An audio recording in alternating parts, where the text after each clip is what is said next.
अब देखिए एक रेखा ये है आपकी यमन और दूसरी है PQ। अब इनके बीच का एंगल निकालना है तो हम क्या करते हैं कि इसके समांतर एक रेखा खींच देते हैं और इसके समांतर दूसरी रेखा खींचेंगे तो यह जो एंगल बनेगा थीटा, वह एंगल जो है वह यमन और PQ के बीच का कोण कहलाएगा। क्या हमने किया कि यमन के समानांतर यह रेखा खींचा OA और PQ के समानांतर OB खींचा। OA और OB के बीच का जो एंगल होगा वही यमन और PQ के बीच का होगा, क्योंकि दोनों असमतली हैं। तो अगर इनके दिक को जाए यल यमन है, दिक को जाए यल यमन है और उनके बीच का कोण एक रेखा यह है, तो L1 इसको मान लीजिए M1 N1, दूसरे को मान लीजिए L2 M2 N2। ये इनकी दिक को जाए और दोनों के बीच का कोण थीटा हो, तो cos theta is equal to L1 L2 plus M1 M2 plus N1 N2। यह हो जाता है cos थीटा की वैल्यू हो जाएगी। ठीक है। अगर A1 B1 C1 A1 B1 C1 A2 B2 C2 इनकी दिक को जाए, इनकी दिक को जाए यह है, इनकी दिक को जाए यह, तो बीच का एंगल थीटा है, तो theta is equal to cos theta is equal to A1 A2 plus B1 B2 plus C1 C2 upon under root A1 square plus B1 square plus C1 square A2 square plus B2 square plus C2 square plus C2 square. जब दिक को जाए, direction ratio दिया है और direction cosine पर यह होता है। अब इस फार्मूले से, दोनों फार्मूले से हम बीच के एंगल का मान निकाल लेते हैं। अब यहाँ देखिए एक कंडीशन आती है कि अगर दोनों रेखाएं परस्पर लंब हो, ये दोनों रेखाएं परस्पर जब लंब हो जाएंगी तो इनके भीतर का कोण 90 डिग्री हो जाएगा। और आप जानते हैं कि cos 90 इज इक्वल टू 0। ये थीटा जो है ये cos 90 हो जाएगा और cos 90 is equal to 0। Then एग्रेशन निकलेगा कि L1 L2 plus M1 M2 plus N1 N2 is equal to. अगर दोनों परस्पर लंब हैं तो उसके लिए कंडीशन आपको क्या मिलेगी? L1 L2 plus M1 M2 plus N1 N2 is equal to 0। अगर दोनों रेखाएं परस्पर समानांतर हैं या परस्पर जब समानांतर हो जाएंगी उस दशा में इनके भीतर का कोण क्या बनेगा?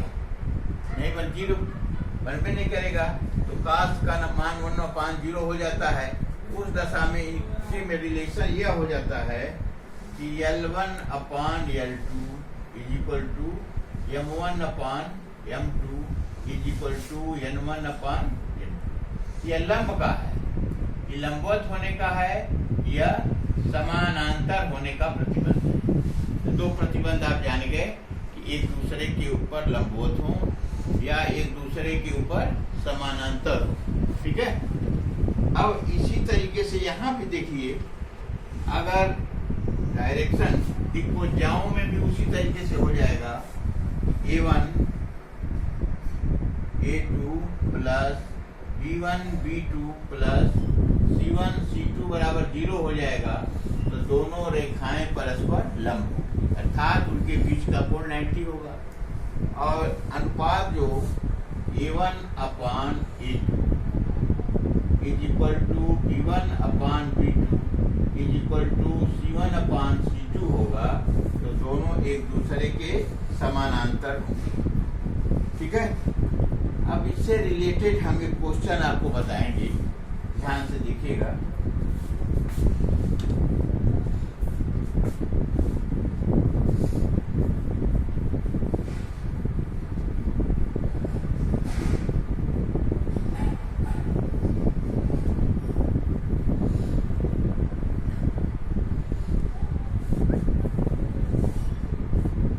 साबित करें कि बिंदु 4, 7,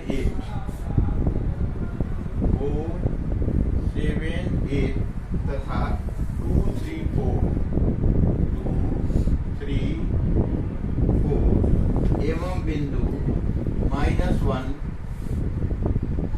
-1, -2, 1, 1, 2, 5 से जाने वाली रेखाएं परस्पर समानांतर हैं, ये दिखाना है।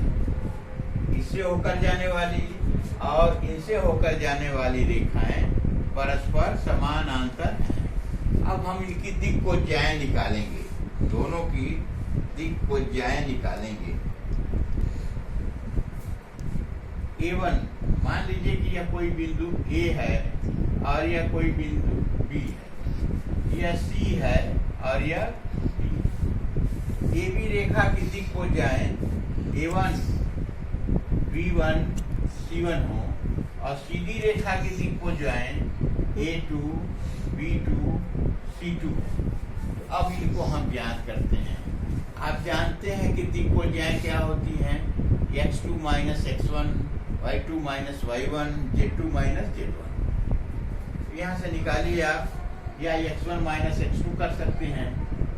A1 इज इक्वल टू हो जाएगा आपका 4 - 2 इज इक्वल टू 2। B1 हो जाएगा आपका 7 - 3 इज इक्वल टू 4 और C1 इज इक्वल टू हो जाएगा 8 - 4 इज इक्वल टू। इसी प्रकार A2 निकालिएगा, A2 is equal to 7 - 3 -1 -1 -1 is equal to -2। B2 is equal to -2 -2 is equal to -4। C2 is equal to 1 - 5 is equal to -4। अब relation निकालिए आप A1 upon A2, तो 2 अपान -2 that is equal to -1। B1 upon B2 is equal to 4 upon -4 that is equal to -1। C1 upon C2 is equal to 4 upon -4 that is equal to -1। तो यहाँ से हम relation ये पा गए A1 upon A2, A1 upon A2 is equal to B1 upon B2 is equal to C1 upon C2। इसलिए यह AB रेखा और CD रेखा दोनों समानांतर है। तो जब भी इस तरीके के क्वेश्चन आए तो आप क्या करिएगा, सबसे पहले इनकी दिक्कोज्याएं निकालिएगा। दिक्कोज्याएं जब आ जाएंगी तो आप क्या करेंगे कि उनके A1 upon A2, B1 upon B2, C1 upon C2 equal जब हो जाएंगे तो ये परस्पर क्या हो जाएंगे? समानांतर हो जाएंगे। मतलब है।